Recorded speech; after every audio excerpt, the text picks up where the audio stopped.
चीन के साथ सीमा विवाद के बीच रक्षा मंत्रालय ने भारत की तीनों सेनाओं को जरूरी रक्षा खरीद के लिए अधिकार दिए हैं। अब भारत की तीनों सेनाएं 300 करोड़ तक के हथियार और जरूरी सामान खरीद सकती हैं। रक्षा मंत्री राजनाथ सिंह ने ट्वीट किया कि इस फैसले से खरीद से जुड़ी समय सीमा कम हो जाएगी और 1 साल के भीतर संबंधित चीजों की उपलब्धता की शुरुआत सुनिश्चित होगी।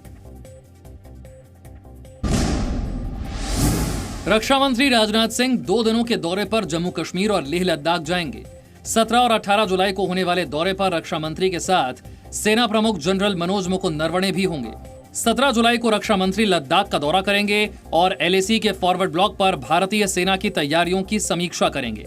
18 जुलाई को राजनाथ सिंह LOC पर स्थिति की समीक्षा के लिए श्रीनगर जाएंगे।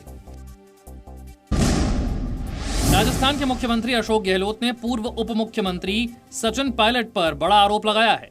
गहलोत ने कहा है कि सचिन पायलट खुद सरकार को गिराने की साजिश में शामिल थे। बीजेपी जो आज सत्ता में केंद्र में है, उनके साथ में आप हॉबनॉबिंग करो, उनके साथ में पैसे की डील करो, उनके साथ में लेन देन करो। हॉस्टलिंग की गई है, हमारे पास प्रूफ है। सचिन पायलट पर कांग्रेस ने कहा कि उन्हें परिवार में लौट आना चाहिए और अगर कांग्रेस विधायक दल में उनका बहुमत है तो साबित करें और अपना अधिकार ले लें। कांग्रेस नेतृत्व ने सारे दरवाजे खोलकर उदार हृदय से कहा कि घर का व्यक्ति अगर घर से भूलकर बाहर चला जाए तो वो परिवार का सदस्य रहता है, आप वापिस आ जाइए। कांग्रेस के बागी नेता सचिन पायलट ने आज राजस्थान के बागी विधायकों के साथ दिल्ली में बैठक की। सचिन पायलट और बागी विधायकों की ये बैठक करीब 2 घंटे तक चली। नेपाल के प्रधानमंत्री के बाद उनके विदेश मंत्री प्रदीप ग्यावली ने विवादित बयान दिया है। एक टीवी इंटरव्यू में प्रदीप ग्यावली ने कहा कि रिसर्च हुई तो रामायण का इतिहास बदल जाएगा। यी धेरै कुराहरू हाम्रा परम्परागत विश्वासमाथि, हाम्रा आस्थाहरूमाथि छन्। हामीले यही भन्दै आएका छौँ। सीता जनकपुरमा जन्मिन्, उनको विवाह चाहिँ रामसँग भयो, अयोध्यामा भयो। भोलि अध्ययनले अर्को कुनै पुष्टि गर्यो भने त्यो त धेरै कुराहरू स्वाभाविक रूपले बदलिन्छन्। प्रदीप ग्यावली से पहले नेपाल के प्रधानमंत्री KP शर्मा ओली ने श्री राम को नेपाली मूल का बताया था। इस पर नेपाल के विदेश मंत्रालय ने सफाई देते हुए कहा कि ओली किसी की भावनाओं को ठेस नहीं पहुंचाना चाहते थे। ओली के बयान के विरोध में नेपाल से लेकर भारत तक आज भी कई जगहों पर प्रदर्शन हुए। KP शर्मा ओली अपना बयान फिरता लो। भारत और यूरोपीय संघ के शिखर सम्मेलन में आज प्रधानमंत्री मोदी ने वीडियो कॉन्फ्रेंसिंग के जरिए हिस्सा लिया। प्रधानमंत्री ने यूरोपीय संघ को भारत और चीन के बीच सीमा विवाद के मौजूदा हालात की जानकारी दी। वैश्विक आतंकवाद पर हुई चर्चा में पाकिस्तान का भी जिक्र आया। Combating terrorism, terrorist financing, countering radicalization and abuse of internet for these purposes was also discussed. यूरोपीय संघ के नेताओं से प्रधानमंत्री ने कहा कि भारत और यूरोपीय संघ की साझेदारी विश्व शांति और स्थिरता के लिए महत्वपूर्ण है। भारत EU पार्टनरशिप आर्थिक पुनर्निर्माण में और एक मानव केंद्रित और मानवता केंद्रित ग्लोबलाइजेशन के निर्माण में महत्वपूर्ण भूमिका निभा सकती है। सम्मेलन में प्रधानमंत्री ने यूरोपीय यूनियन को रिन्यूएबल एनर्जी के क्षेत्र में निवेश का न्योता भी दिया। भारत में रिन्यूएबल एनर्जी के उपयोग को बढ़ाने के हमारे प्रयत्नों में हम यूरोप के इन्वेस्टमेंट और टेक्नोलॉजी का आमंत्रण करते हैं। प्रधानमंत्री मोदी ने कहा है कि कोरोना काल ने कामकाज के तरीकों को बदल कर रख दिया है। देश के युवा बदली हुई परिस्थिति के मुताबिक खुद को तेजी से ढाल रहे हैं। पीएम मोदी ने हुनर को 21वीं सदी के युवाओं की सबसे बड़ी ताकत बताया। प्रधानमंत्री ने कहा कि छोटा बड़ा हर हुनर आत्मनिर्भर भारत की बड़ी ताकत बनेगा।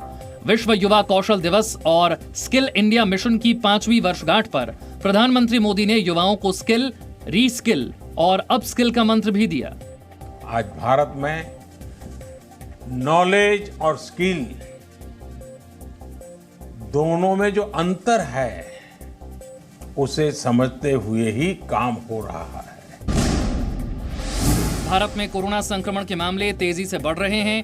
पहली बार एक दिन में कोरोना वायरस से संक्रमण के 29,000 से ज्यादा मामले आए हैं, जो कि नया रिकॉर्ड है।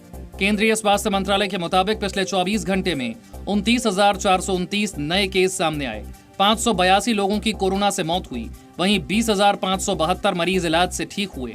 देश में कोरोना वायरस से अब तक 9,36,181 लोग संक्रमित हुए हैं। 5,92,032 लोग इलाज से ठीक हुए हैं। 3,19,840 मरीजों का इलाज जारी है, जबकि कुल 24,309 लोगों की मौत हुई है।